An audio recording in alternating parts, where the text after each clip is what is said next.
Allah subhani jadalana bin nurani bil wali qutbi rabbani syaikh qadir al-jailani.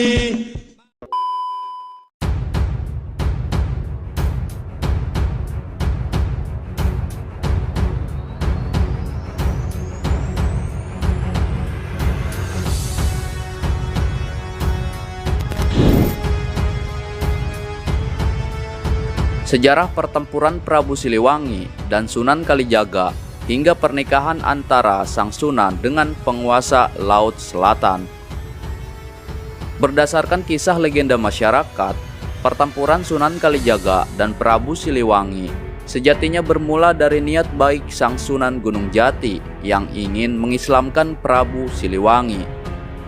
Pertempuran ini menjadi salah satu kisah Sunan Kalijaga dan Nyi Roro Kidul serta pembuktian dari karomah Sang Sunan yang tidak ada hentinya. Awal mulanya Sunan Kalijaga bertemu dengan Nyi Roro Kidul yang sejatinya merupakan anak dari Prabu Siliwangi. Dalam perang ini, Pangeran Arya Kemuning, Dewi Mas Gandasari, dan Dimas Roro Kencono Wungu ditugaskan dari Keraton Cirebon untuk mengalahkan kesaktian Prabu Siliwangi. Namun karena kesaktian Prabu Siliwangi dan juga sangat ahli dalam hal strategi perang, dengan mudahnya utusan dari Cirebon tersebut dikalahkan dan akhirnya menimbulkan pertempuran-pertempuran kedua belah pihak. Sunan Kalijaga yang ditugaskan oleh Sunan Gunung Jati untuk menghadapi Sang Prabu pun tak bisa mengalahkan Sri Baduga Maharaja itu. Berkah karomah Sunan Kalijaga dengan berdoa kepada Allah Subhanahu wa Ta'ala untuk meminta petunjuk, maka diutuslah kembali Sunan Kalijaga oleh Sunan Gunung Jati untuk mendatangi istana Ratu Kidul di pantai selatan. Di sana, Sunan Kalijaga diutus untuk meminjam senjata berupa tombak Karera Reksa. Alasan Sunan Gunung Jati untuk meminjam pusaka tersebut karena menurut Sunan Gunung Jati hanya pusaka itu yang mampu mengalahkan Sang Prabu. Sesampainya di pantai selatan, permintaan Sunan Kalijaga ditolak oleh Ratu Kidul karena dia tidak membawa bukti langsung dari Sunan Gunung Jati. Merasa tidak mendapatkan hasil, maka Sunan Kalijaga membawa Kangjeng Ratu Kidul untuk menghadap Sunan Gunung Jati. Di hadapan Sunan Gunung Jati, Ratu Kidul merasa malu karena dia tahu bahwa Sang Sunan pasti bisa membaca pikirannya. Wahai putri Prabu Siliwangi, hanya engkaulah yang mampu mengalahkan kesaktian ayahmu.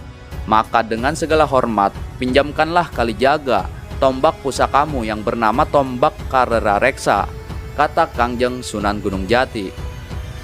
Di hadapan Sunan Gunung Jati, Nyi Roro Kidul mengatakan, bukannya menolak permintaan tersebut, namun karena sebuah alasan bahwa bisa saja meminjamkan pusakanya itu jika yang meminjamnya bersedia menikah dengannya. Dengan tertawa kecil, Sunan Gunung Jati pun berkata pada Sunan Kalijaga, "Wahai Kalijaga, sesungguhnya tiada yang lebih mulia kecuali berpegang pada keagungan syiar Islam. Menikahlah dengannya Ratu Kidul atas nama Islam dan bukan karena nafsu," ujar Kangjeng Sunan Gunung Jati.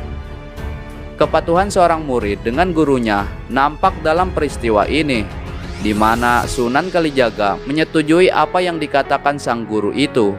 Namun, Nyi Roro Kidul justru tak setuju karena dia tidak mau dinikahi oleh orang yang tidak mencintainya. Selain itu, sang ratu juga masih mempertanyakan kesetiaan Sunan Kalijaga padanya. Nyi Roro Kidul pun mencoba menguji kesetiaan Sunan Kalijaga dengan meminta Sunan Kalijaga untuk mencarikannya tasbih kecubung wulung yang didapat di Laut Merah. Sunan Kalijaga menyanggupi persyaratan itu. Dengan bertafakur, bermeditasi, dan meminta petunjuk kepada Allah Subhanahu wa Ta'ala, Sunan Kalijaga didatangi 3 sosok bangsa lelembut bernama Sang Hayang Sontong, Sang Ratu Sanggabisa, dan Si Walikat. Sesampainya di pinggir Laut Merah, keempat orang yang barusan datang tadi langsung disambut pendamping Ratu Bilqis dari bangsa siluman. Atas izin Ratu Agung Bilqis, Sunan Kalijaga pun diberikanlah satu buah Nur Sulaiman berwujud peti ukir dari alam hasrat, yang di dalamnya terdapat tasbih berbahan batu kecubung hijau atau tasbih kecubung wulung. Setelah mendapatkan tasbih itu, Sunan Kalijaga pulang dan menemui Sunan Gunung Jati dan juga Nyi Roro Kidul. Pertempuran Sunan Kalijaga dan Prabu Siliwangi harus segera dimulai secepatnya setelah mendapatkan pusaka tombak Karerareksa tersebut. Rombongan Kanji dengan Sunan Kalijaga lantas berangkat menuju Laut Selatan. Ternyata perjalanan mereka sudah lebih dulu diketahui oleh Kangjeng Nyai Ratu Kidul yang dengan riangnya mempersiapkan segala hiasan dan pernak-pernik untuk menyambut kedatangan kekasihnya. Sunan Kalijaga akhirnya menikah dengan Ratu Kidul. Sunan Kalijaga pun dapat dipinjami pusaka tombak Karerareksa tersebut sesaat setelah menikah. Pertempuran Sunan Kalijaga dan Prabu Siliwangi tak bisa dihindari lagi. Karerareksa langsung diserahkan kepada gurunya Sunan Gunung Jati. Lalu pusaka itu oleh sang guru ditambahkan satu tombak di atasnya. Ditancapkan satu tombak sehingga pusaka reksa yang tadinya mempunyai 7 cabang dan satu jalur runcing di samping menjadi 9 cabang. Oleh Kangjeng Sunan Gunung Jati, pembakaran Karerareksa diberi nama baru dengan sebutan Pusaka Agung Buana Tombak Nirwana Cakra Langit. Selama 7 malam berturut-turut, pertempuran Sunan Kalijaga dan Prabu Siliwangi pun terjadi. Setelah pertempuran yang cukup lama dan sengit, akhirnya Prabu Siliwangi dapat dikalahkan dengan tombak Cakra Langit tersebut. Senjata tombak Cakra Langit tersebut dikembalikan ke Keraton Pantai Selatan, dan hingga kini tombak tersebut masih ada. Itulah kisah pertempuran Sunan Kalijaga dan Prabu Siliwangi.